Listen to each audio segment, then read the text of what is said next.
안녕하세요. 포커스나우입니다. 단 한 장면이 역사를 바꿨습니다. 2024년 말 그린란드를 둘러싼 미국과 나토 회원국들의 갈등이 터져나왔습니다. 트럼프 대통령의 매입 제안부터 시작된 이 갈등은 단순한 외교 문제처럼 보였죠. 하지만 그 이면에서는 나토라는 동맹 구조 전체가 흔들리고 있었습니다.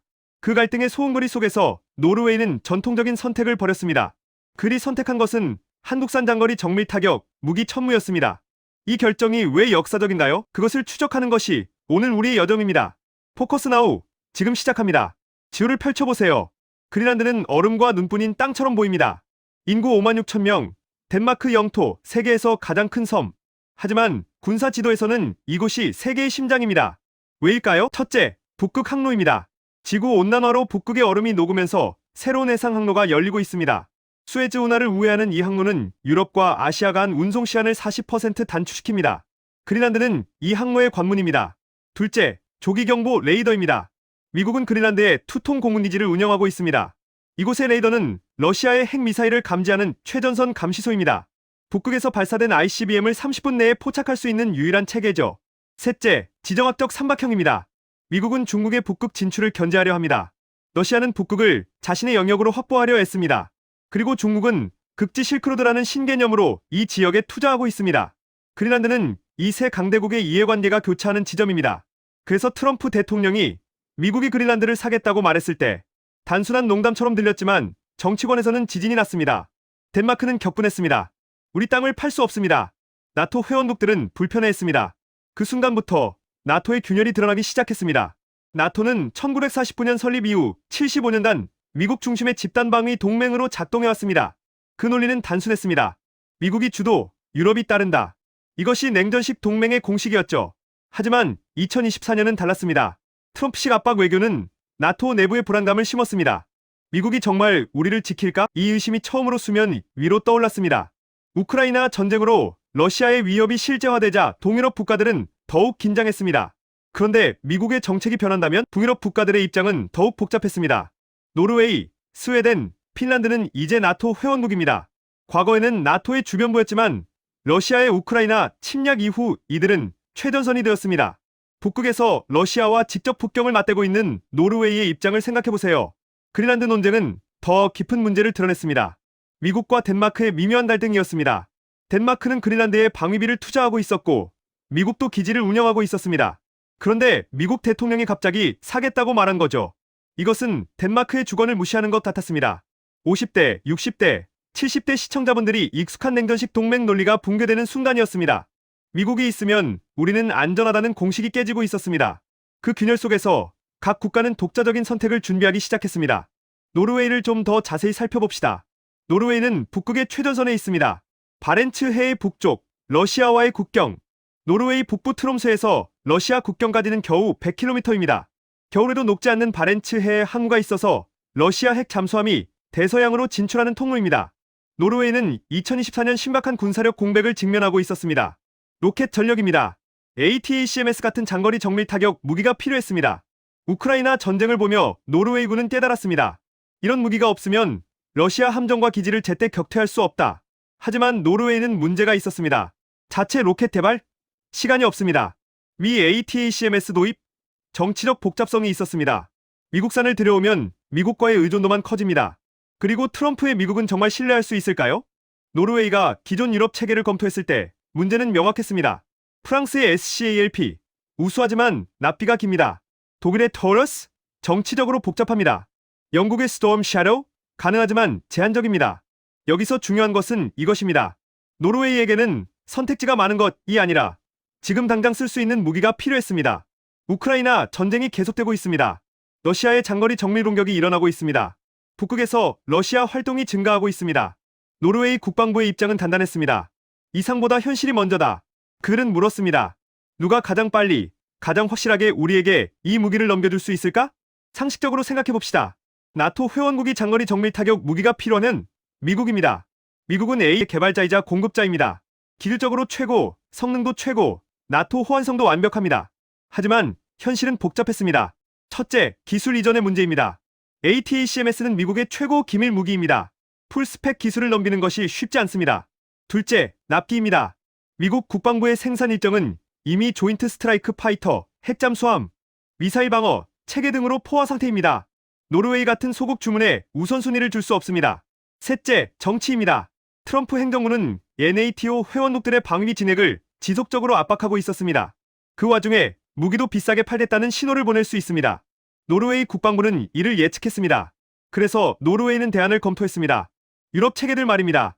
프랑스 SCALP, NAVAL 뛰어난 성능, 하지만 납비는 2030년대 초반입니다. 10년 이상 기다려야 합니다. 독일 토얼스 정밀성이 높지만 정치적으로 독일이 러시아와 거리를 두려는 입장 때문에 복잡합니다. 영국 스톰 섀도우 가능한 선택지지만 기술 제한과 호환성 문제가 있습니다. 스웨덴, 핀란드, 다른 북유럽 국가들도 같은 문제를 겪고 있었습니다. 노르웨이 국방부의 분석 보고서는 이렇게 결론지었습니다. 서방 주요국의 시스템은 모두 제약이 있다. 그렇다면 다른 선택지가 있을까? 그 순간 한국이 테이블 위로 올라왔습니다. 한국, 유럽 방위 전문가들도 처음에는 의아해했습니다. 하지만 노르웨이 국방부 분석팀은 알고 있었습니다. 한국은 단순한 무기 수출국이 아닙니다. 한국은 신뢰할 수 있는 방위산업 파트너입니다. 그 신뢰의 근거는 K9입니다. K9 자주포. 1989년 개발 이후 30년 이상 전 세계 30개국에서 운영되고 있습니다. 터키, 폴란드, 핀란드, 노르웨이도 K9를 도입했습니다. 그리고 우크라이나 전쟁에서 K9는 러시아군을 상대로 뛰어난 성능을 입증했습니다. 노르웨이군은 K9를 직접 운영해본 경험이 있습니다. 신뢰도, 기술 지원, 부품 공급, 정비 체계 모두 우수했습니다. 한국, 무기는 약속을 지킨다. 이것이 노르웨이 국방부의 평가였습니다. 그리고 천무입니다. 천무 GLSB는 무엇인가요? 최대 사거리 300km의 장거리 정밀 타격 무기입니다. 미국의 GLSDB 기술을 기반으로 했지만 한국이 완성시켰습니다. 정밀도는 10m 이내입니다. 더 중요한 것은 특징입니다. 첫째, 납기입니다. 한국은 계약 후 2년 이내 첫 번째 배송을 약속했습니다. 유럽 시스템은 5년에서 10년입니다. 둘째, 모듈형 설계입니다. 천무는 기존의 나토 표준 포탄 발사기에 호환됩니다. K9이나 다른 포 시스템과 호환성이 높습니다. 노르웨이가 이미 가진 K9에서 바로 쓸 수 있다는 의미입니다. 셋째, 전시 공급 능력입니다. 한국은 전쟁 중에도 부품과 탄약을 계속 공급하겠다고 약속했습니다. 미국이나 유럽 국가들은 이를 보장할 수 없습니다. 넷째, 비용입니다. 상대적으로 경제적입니다. 노르웨이 국방부는 계산했습니다. K9로 검증된 파트너, 빠른 납기, 호환성, 전시 공급 능력. 이것이 바로 우리가 필요한 것이다. 한국은 단순한 저렴한 대안이 아니었습니다. 한국은 최선의 실용적 선택이었습니다. 노르웨이가 천무 도입을 결정했을 때 나토의 파동이 일어났습니다. 왜 이렇게 큰 반응이 나왔을까요? 첫째, 선례의 붕괴입니다. 나토 역사에서 주요 무기 도입은 항상 미국이었습니다. 또는 영국, 프랑스 같은 전통적인 서방 강대국이었습니다. 한국 같은 아시아 국가에서 장거리 정밀 타격 무기를 도입한 것은 처음입니다. 이것이 의미하는 바는 명확합니다. 미국 아니면 안 된다는 공식이 깨졌다는 것입니다. 둘째, 비나토 국가의 영향력입니다. 한국은 나토 회원국이 아닙니다. 하지만 한국의 무기가 NATO의 최전선에 배치된다는 것입니다. 이것은 NATO 의사결정 구조의 질문을 던집니다. 만약 중국이 유럽의 방위산업에 영향력을 가진다면, 만약 러시아가 대체 무기를 제공한다면 NATO의 응집력이 약해진다는 신호입니다. 셋째, 북유럽 방위 구조의 변화입니다. 스웨덴, 핀란드도 한국 무기를 검토하기 시작했습니다. 북극 지역 국가들이 동시에 한국 무기에 눈을 돌린다면 이것은 나토 내 새로운 공급 체계의 형성을 의미합니다. 나토 고위 관계자들의 발언을 보면 놀라움이 드러납니다. 이건 노르웨이의 개별 결정이 아니라 나토 전체의 구조 변화를 의미한다. 유럽 방위산업 전문가들은 더 심각하게 봤습니다.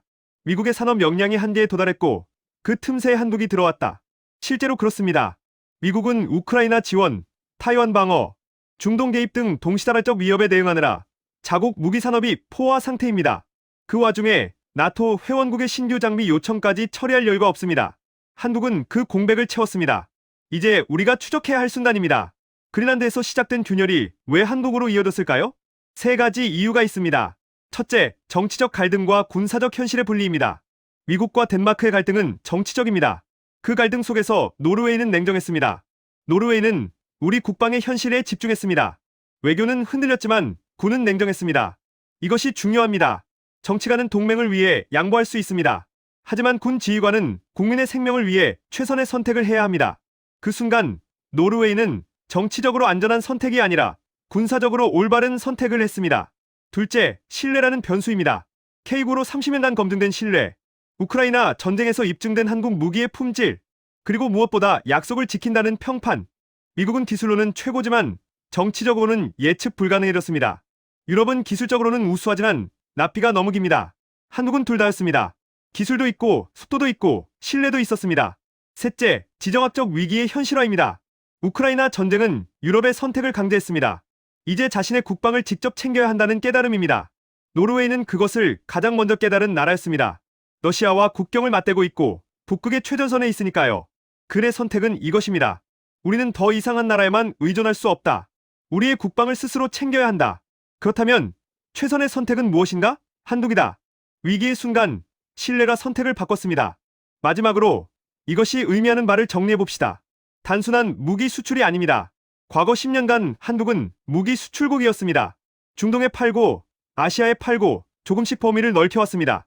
하지만 유럽에, 그것도 나토 최전선의 장거리 정밀 타격 무기를 공급한 것은 처음입니다. 전략 파트너로의 격상입니다. 한국은 이제 유럽 방위 체계에 신뢰할 수 있는 파트너로 인정받았습니다. 이것은 상징적입니다. 미국 중심 또는 유럽 중심으로 작동하던 서방 방위 산업이 동맹, 구조로 변화하고 있다는 신호입니다. 한국은 그 동맹의 일원입니다. 유럽 안보의 실제 전력 공급국이 되었습니다. 청무 계약은 노르웨이와만 끝나지 않을 것 같습니다. 스웨덴도 관심을 보이고 있습니다. 핀란드도 검토 중입니다. 폴란드도 K-9를 추가 도입하면서 관련 무기 체계를 함께 검토할 것으로 예상됩니다. 북유럽, 발트해 지역의 방위 산업에서 한국의 영향력이 확대되고 있습니다. 한국 방산의 구조적 위상 변화입니다. 이것이 정말 중요합니다. 과거 한국은 기술 도입국이었습니다. 미국의 기술을 배워서 적용했습니다. 현재 한국은 기술 선도국이 되고 있습니다. 천무처럼 국제기술을 통합해서 새로운 체계를 만들고 있습니다. 미래 한국은 전략 파트너가 될 것입니다. 단순한 무기 판매가 아니라 국방구조 설계부터 참여하는 수준으로 나아갈 것입니다. 이것은 산업 수준의 변화입니다. 그린란드에서 시작된 균열은 나토를 흔들었습니다. 미국과 유럽의 갈등, 나토 내부의 신뢰 문제, 장거리 정밀 타격, 무기의 필요성, 모든 것이 교차했습니다. 그 틈새에서 한국은 조용히 중심으로 들어갔습니다. K9로 증명한 신뢰, 천무로 보여준 기술, 그리고 무엇보다 약속을 지키는 나라라는 평판. 지금 유럽의 방위 정책 결정자들은 이런 질문을 하고 있습니다. 우리의 국방을 누가 책임질 수 있을까? 미국인가? 유럽인가? 아니면 한국인가? 그 질문의 답이 바뀌고 있습니다. 이것은 단순한 무기 수출이 아니라 세계 안보 질서의 변화를 의미합니다. 다음 영상에서 더 다양한 이야기로 찾아오겠습니다. 여러분의 구독과 좋아요, 댓글은 저희 채널을 더욱더 성장시킵니다. 시청해주셔서 감사합니다.